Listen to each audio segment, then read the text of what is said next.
Welcome Podcast.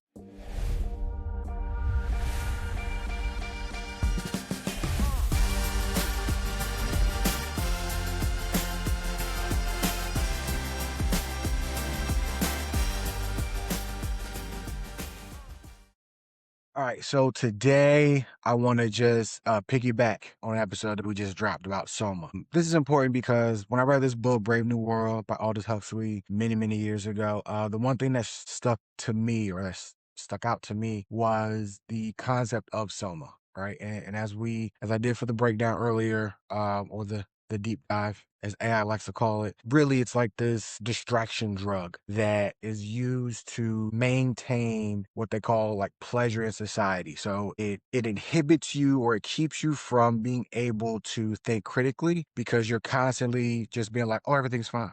Oh, no, everything is good. Like, oh man, I'm so happy. And you're just constantly distracted. You don't think about any sort of inequity. You don't think about that there could be something wrong in the world. You don't think about, poverty or strife or any sort of challenges. Anytime anything remotely gets difficult and you think about grief or sorrow or sadness, you're just like, oh no, you just need to, take this drug. Boom, boom. And like now the world is fine and everything is awesome again. And so what it does in the book is really create this society of complacency where no one's worried about anything because everybody's like, well, everything is fine. And that really struck me even, when I read it. I think I read it, I want to say in high school. Then I read it again, like at some point, either after college. I think it was like after college, I read it again. It's not a terribly long book. So if you get the opportunity to read it, you definitely should. But I just remember being very like interested in that because I saw so many parallels, which is a function of art, right? Is to reflect the world that we live in. And I just saw it and I was like, man, there's so many things that I would consider Soma, right? And maybe people don't agree with me, but I'm about to run through a couple of them. But not just the literal kind of idea of like illicit drugs, weed, cocaine, meth, like all that kind of other stuff, right? But actual things that have been created to distract us from other more important pressing issues and that inhibit us from thinking critically. So, and there's oh my god there's so many, right? There's so many things that compete for your attention, and I'm gonna get into that in a second when I talk about the attention economy.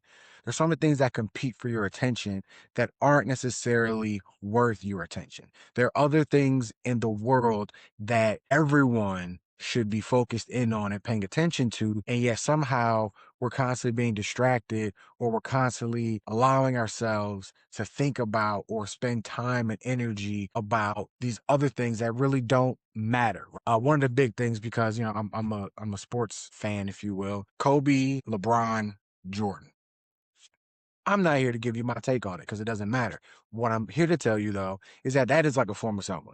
People get so invested in this thing that at the end of the day means absolutely nothing. It has nothing to do with any wars that are going on across the world, has nothing to do about your ability or inability to find employment, has nothing to do with the price of gas right now, has nothing to do with the drugs that you find in your community, has nothing to do with violence that you see on your streets, has nothing to do with any of those things. And yet, for some reason, there are people who spend so much time debating a personal opinion that they have about people that they've never met and probably likely never will meet. For what? Now I understand, now we live in an economy where people can say something, and because other people buy into it or it gets traffic, gets engagement, you can somehow make money off of that. I understand that. But at the source of it, at the core of it, what is it? It's just an opinion. It's just two people having a different opinion, which is people have had different opinions since, I don't know, forever. Since there have been two people in the world, people have had a difference of opinion. So somehow now that's supposed to be something that everyone needs to care more about. No. But man, I just run through the list. Fashion, what you wear, what you put on your body, not important. How you identify yourself, not important. The only point at which that's important is if it's important to you. Who you date, who you love, how you express your love, all not important. That's a personal choice. What you do with your body, also your choice. Um, Religion, how you worship, who you worship, when you worship, where do you worship, that is completely up to you. You don't have to worship at all. Again, these are all choices. What your marriage is, or who you're married to, what your personal relationships are, the your level of education, how much you make, what you drive, what kind of sneaks you got on your feet, what you drip like, what music you listen to, what your musical artists believe and what their take. Bro, none of that shit is important. None of it. Like, that is a soma. That is a thing that has been manufactured to distract you. That is a form, a little offshoot of capitalism that is keeping you in a box, keeping you in this nice little package that creates inequity between your box and somebody else's box. And between those two things, where there's that tension where, like, I don't agree. Well, I don't agree with you. People are making money off that shit. And so now I can get into social media, because social media in and of itself isn't necessarily the soma, but how it's being used and how it's being manufactured absolutely is. And matter of fact, I'm gonna take a step back, because its sheer existence is nothing more than human connection. And so again, when you have two humans at minimum, there's gonna be a difference of opinion. So yeah, I take that back. Social media, absolutely, in and of itself, by its sheer existence and definition, is soma. Social being connection between multiple people, media being a form of, anything, entertainment or information or anything that is transmitted through a medium, right? Is media. So if I have a thought, feeling, or expression, and I write that down on a sheet of paper, that is media. If I create artwork, that is a media. If I create music, if I hum a tune based off an emotion or a thought that I have, again, that is all media. Putting those two words together is that understanding. So we live in this attention economy where corporations make money based off of how you're affected by images, media that is produced and created. And so anytime that they can create something that's going to be very high engaging, that you're going to get really passionate about really quickly, there's a good chance that they stand to make money off of that. And as I told you guys before, this is where the algorithm comes into play, and how, when you start to break down ads and how they're working on these streaming and online platforms, you go into YouTube and you find a video and you want to watch it, but you have to wait, upwards from, as few as 5 seconds to a minute and a half.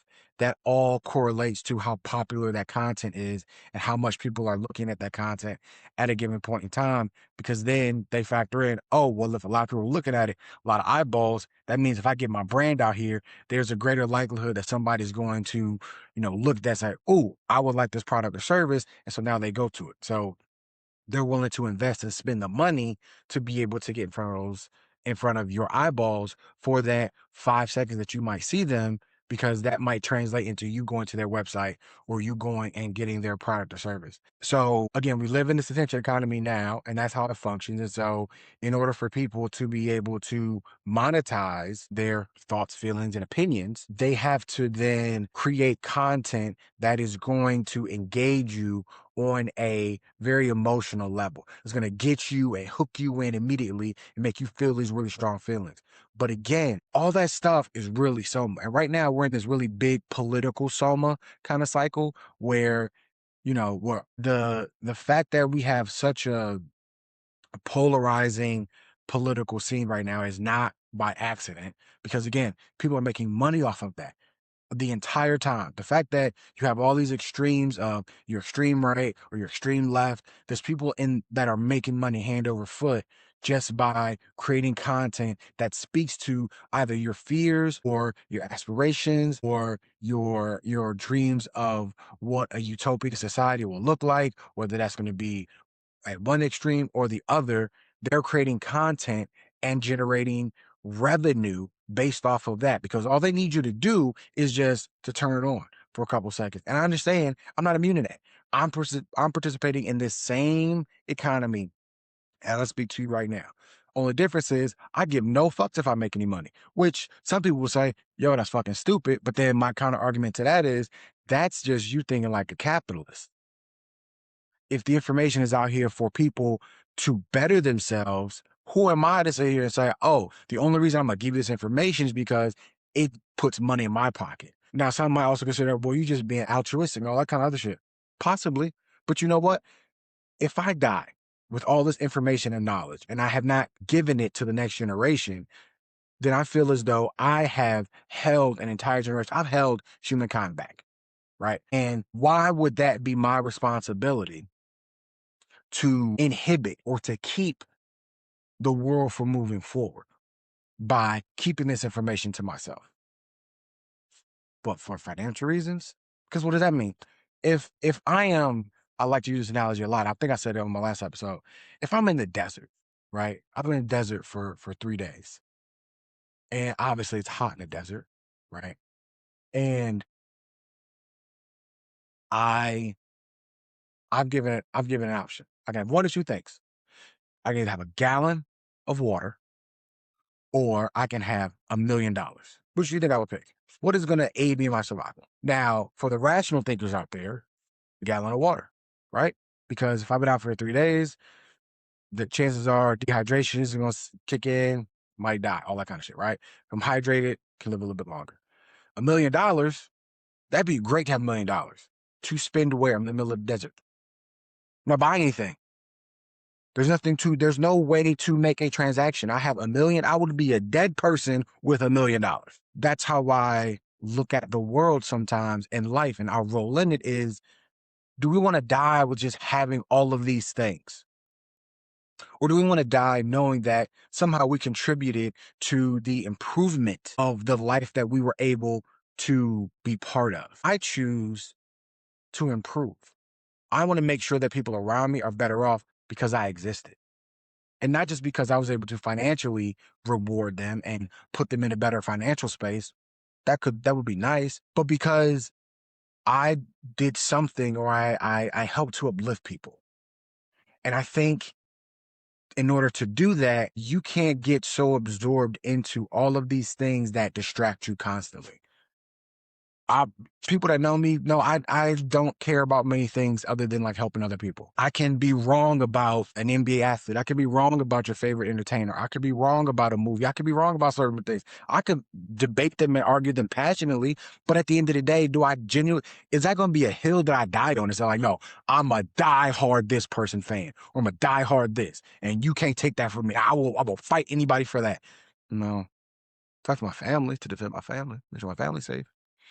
My friends, my loved ones, sure, because I care about them. Like they they mean something to me beyond just like my sheer existence. I am them and they are me in some regards, right? But a piece of media, entertainment, what is it? It's designed to entertain, it's designed to distract you. My challenge to the young generation that's watching this or listening to this is moderate, regulate your distractions. You all have the opportunity now to change the world. And every generation, all the young generations always have this because they have the energy. They may not have the wisdom and knowledge of previous generations and the older generations to know, to see the system and see how it works and how they can impact it. But what they do have is the energy, the resolve to get up and fight for something that they believe in and to see it all the way through. Older generations, they may have the understanding to say, we know this shit is fucked up, but at this point, we're already bought into it and locked into it. We have too much at stake to fight too hard, because if we fight too hard, we lose it, and then it affects, our kids and our families and our loved ones. And we can't we can't sacrifice them for what we believe to be right. Some people feel that way, other people, feel differently. I'm just giving you one perspective.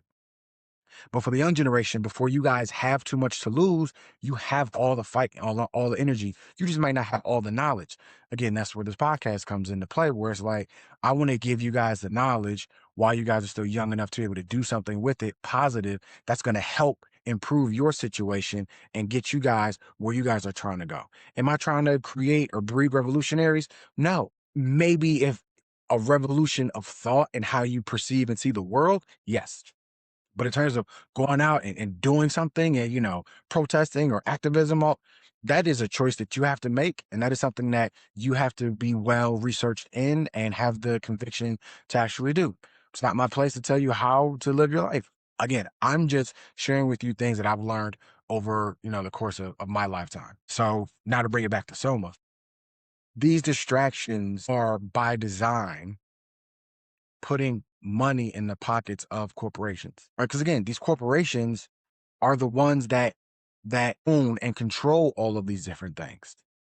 Media is owned and controlled by corporations who allow certain things to be out there versus things that aren't. Think about the dark web, for example, right?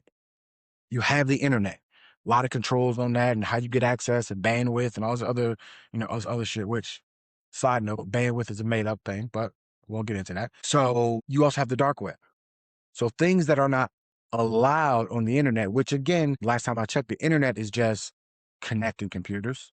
It's just data that is out there in the world, all connected in like this one big web, as they call it. It's just a matter of using these different pathways to get to information. And now you can do that on your phone very quickly. Bloop, I can find something, right? And then AI is doing all the same stuff, but AI kind of works in that same system, right? So why is there a dark web then?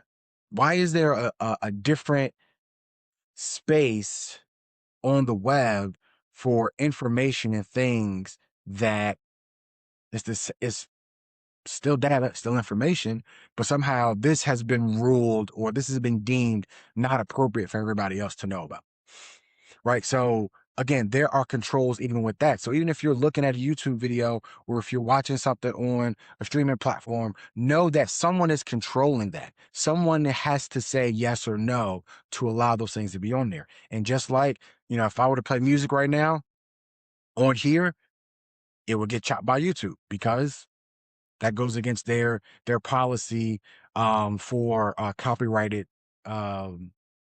music or copyrighted media, right? They have the control to say what I can or cannot put on there for how long, all that other stuff, right? Because again, that's their controls that they put on there. But if it's information, if it's accessible to everybody, if I can go outside, turn up my music and people around me can hear it, is there any difference from me having a conversation on here? No. But there'll be an argument that said like, oh, well, it's a control thing. And, technically if I were to throw a concert, right? So you get what I'm saying.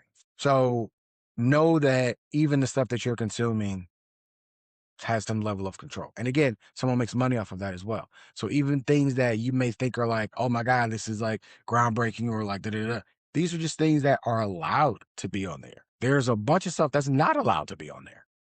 And there being the internet. So my challenge for you guys is to try to identify what are those things that feel like distractions. What are the somas that you have in your life? And how can you better control how much you allow that to affect you? What I like to use as a little tool is I think about life or your day as I call it energy conservation. And so think about your entire day and think of it in a form of like a video game where you have like a health meter, right? And you wake up every day with a full health meter, but instead of health is like your energy. There are certain things throughout the day that you're going to have to dedicate energy towards. There are other things that you don't. Those are choices that you make. So just like if, eat this med pack or if you eat this hamburger or whatever, right? And it gives you energy. There are things in life throughout the course of your day that are going to give you energy. There are a lot of things that are going to deplete or take away your energy. It's up to you as the player, really as the person, to identify what's worth my energy, what's not worth my energy, and how do I respond to those things. So if I turn on some sort of media, if I turn on music, right, and I'm like, I'm not really feeling this shit, I'm gonna turn it off. You know why? Because if I'm not feeling it and I continue to subject myself to it, it's depleting my energy. And I need energy to do other shit that I actually care about. If I am watching something on TV, basketball game, movie, football, whatever, right? And I find myself getting too invested, I'm getting angry and frustrated, again, depleting my energy. Don't need it, right? Because again, these things are nothing more than distraction anyway. I was thinking just recently, right, about influence and how much we allow things to influence us and what we care about. It dawned on me, and it probably subconscious dawned on me a long time ago. A lot of people that I might look to, and not even just necessarily me, right? But people may look up to and say, like, man, like, I wish they would say more or do more about what's kind of going on in the world right now. right? I'm sitting here thinking like, wait a second. These people don't have college degrees. These people are still relatively young.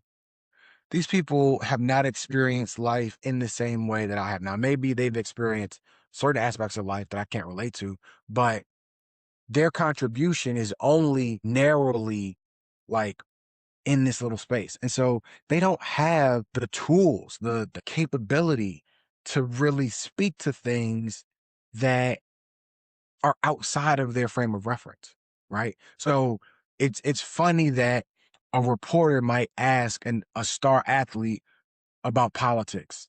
The fuck do they know about politics? If they're a star athlete, there's a good chance they've been playing this sport since they were a kid.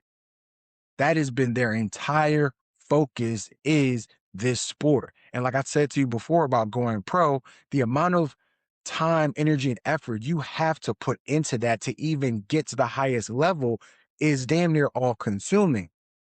So unless you have this really innate God gifted ability to be able to perform at a high level, so much so that you have like a little bit of time to take in other stuff to be more well-rounded, chances are you don't have any idea what the fuck else is going on in the world because you're singularly focused on these X's and O's of my sport and how to be absolutely proficient in those things, which is nothing wrong with that. But again, it's like, why would I ask LeBron James about the political climate?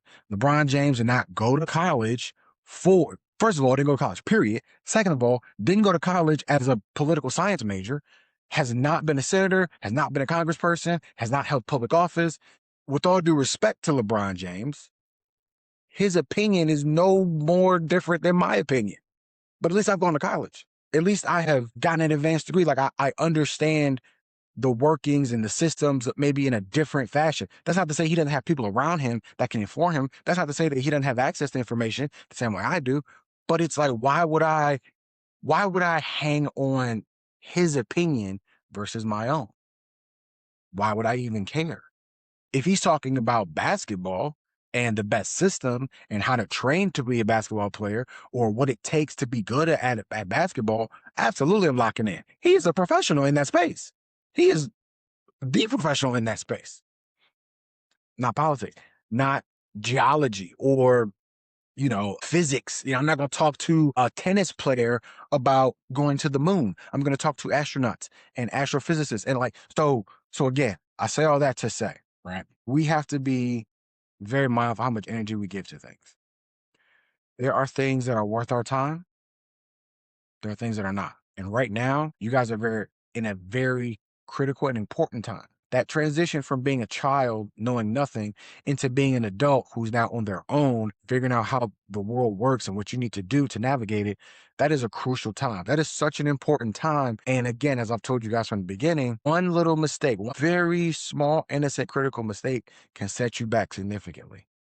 So it's important that you guys are using this time the right way to make the best choices possible for yourself so that you guys can be further along than I was when I was your age. That is the goal. That is the goal. That should be the goal of every generation currently, is to make sure the generation after them is better off and more prepared.